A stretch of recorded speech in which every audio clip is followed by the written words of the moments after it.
What's up, everyone? Welcome to this day in Philly sports history for November 15th, 2024. I'm your host, Jim Montgomery. Welcome to a Feel Good Friday of victory. Feel Good Friday edition of the podcast. Great win by the Eagles yesterday, 26-18. Really wasn't that close. Gave up the garbage touchdown. But what a gritty performance by the Eagles on a short week. And going into the game, I know there was a lot of people who were like, oh, it's going to be a blowout. I was thinking it was going to be a close game, which for the most part of three quarters it was. But I think what I wanted to see is, and I go back to the beginning of this win streak when they beat the Browns, and I walked out of the stadium thinking it was a loss.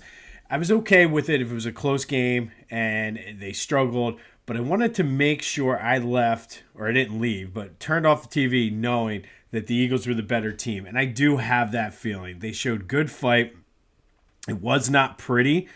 And I think going in on a short week, on a Thursday night division matchup, I don't think anybody expected it to be pretty.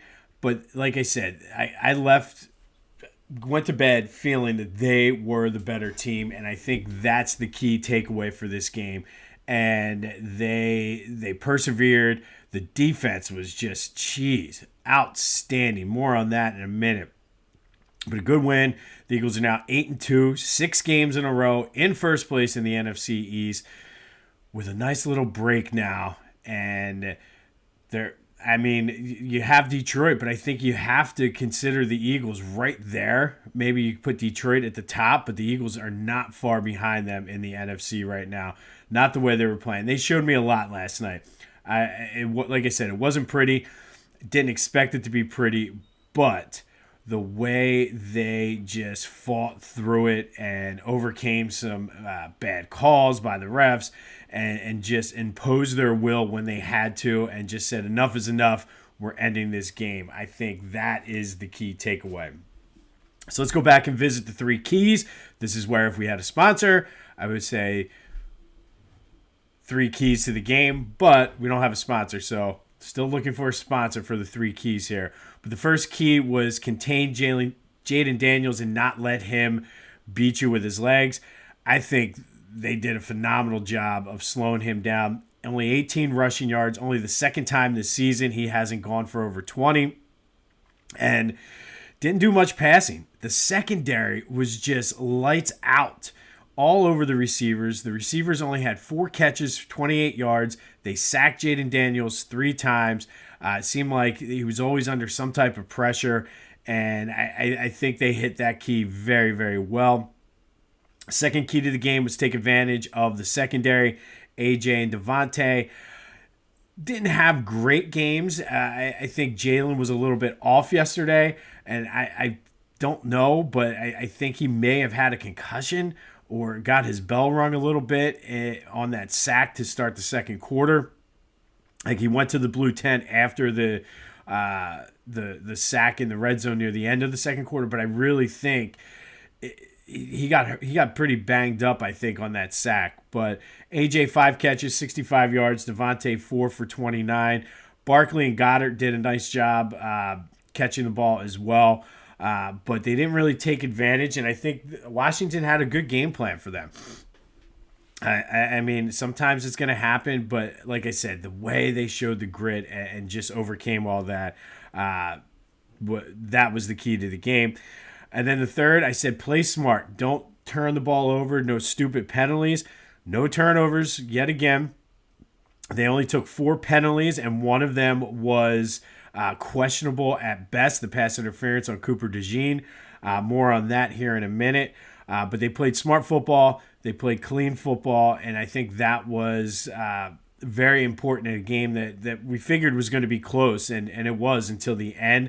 Jake Elliott, not so smart or great football. He left 7 points out on the field, and I don't know what's going on with that.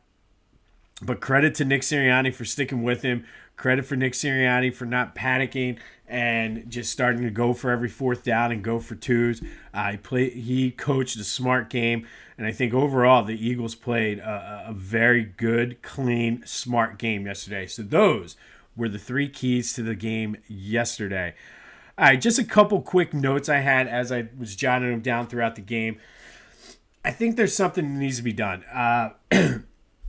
They tried it a couple years ago with reviewing pass interference calls, but I think coaches should be able to challenge penalties. And I don't think it will add anything. I don't think you necessarily need to give the coach an extra challenge or anything.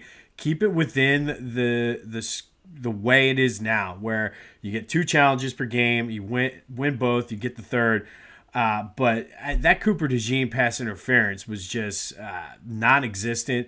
There was a couple missed face masks. I feel Jalen Carter was being held basically every time. Now, part of that is because he's just a beast. But I would love to see them be able to review penalties just in the normal flow of the game, or even have the booth kind of quick call down like they do sometimes, because they were bad. They were absolutely bad. And I know it can get dicey and whatnot, but there ought to be a way for the coaches to challenge egregious penalties like that anyway. That was just a non-existent pass interference call that extended a drive for Washington. In the end, it didn't hurt them, but still. The streaming, and I don't know if this is my internet, my area, or what, but I'm on 2 different text chains that we talk back and forth throughout the game. And more so than ever, everybody was at different spots in the game. Like, in some spots, it was like 10 seconds I was behind, and like I knew what was happening. To be like the Goddard fumble that Calcaterra recovered. Everybody was like, well, man, they got so lucky. And then 10 seconds later, I was actually seeing the play. So I don't know what's going on with that. I miss the old days when it was just one channel. Everybody had the same live stream, and that was it. But that's just me being an old man, I guess. But back to the secondary. Oh, my goodness. What just an absolute top to bottom. That entire secondary played well. Slay played well. Cooper DeJean. Quinyon Mitchell has to be the front runner for Defensive Rookie of the Year. And if he's not, I question the skills of the people that do the voting, because he's been a lockdown corner the entire season. Terry McLaurin did not have a catch on him at all. Didn't have his first catch until the second half. I believe his first target wasn't even until the second half. And they played a huge role in that game. Brandon Graham is out there, found the fountain of youth, just played well. And I think we have a superstar in the making. Jalen Carter, I feel, was in the backfield almost every single play, fighting through holds, fighting through double teams, and just being a disruptor. Very reminiscent to Jerome Brown, and I know that's a lofty comparison, but I saw Jerome Brown play in his prime, and that is who Jalen Carter reminds me a lot of. But we did lose our bet, though, and it's one of those bets I will be glad to lose, that this game was more than the 3.5. I think the line closed at 4. If you did bet the teaser, our old pal Zach Ertz got us there at the end with that amazing 2-point conversion catch. So hopefully you bet the teaser as well. The over, if it wasn't for Jake Elliott, the over would have hit. Thanks a lot, Jake. But again, the bets were secondary. I will take this win any day of the week. Saquon Barkley went over 1,000 yards for the season, and not getting as much MVP talk as he probably should be. I think at this point now, after this game, he leads the league in scrimmage yards, second in rushing. Just it feels like when you need a big run, he's going to get it. And we said a couple times on both of the text chains, a couple times in the first half, he was close to breaking them. And you know, and you see it week in, week out. First half, he's close. And then the second half, he busts off long runs. And what a pickup. Howie Roseman, you are the man. And you need to also sign Zach Bond immediately. He should have received the contract extension as soon as he stepped out of the shower yesterday. That man is also a stud. But that leads us to the question of the day. And who is your GOAT of the game? I got it narrowed down to 3. And I think Obviously, Saquon Barkley, as he always is one of the candidates for the GOAT of the game. I think you got to put Jalen Carter on there. He only had 4 tackles, but his disruption and just being in the backfield led to a couple of the sacks the Eagles had, and he was just an absolute beast. So Jalen Carter is our second candidate, and I couldn't decide on one, so we're going to go with the secondary in general. That's my vote. I vote for the secondary as the GOAT of the game. All of them played well. They made tackles. Even Slade was making tackles. Slade never tackles, and he's out there making tackles.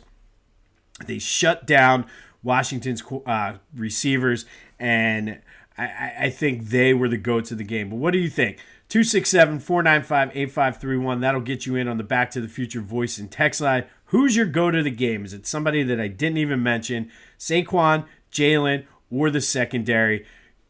267-495-8531, the Back to the Future voice and text line. Get that. Anything else Philly sports related off your chest. But it's a Victory Friday.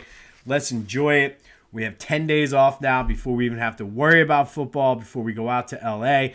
I asked a few weeks ago what the Eagles' record needed to be in this next 4-game pod of the schedule. I think the consensus was minimum 2-2. 3-1 would be nice. 4-0 would be great. Well, they hit the minimum. They're going 2-2. Now, if we can just split between the Rams and Baltimore, I will be happy.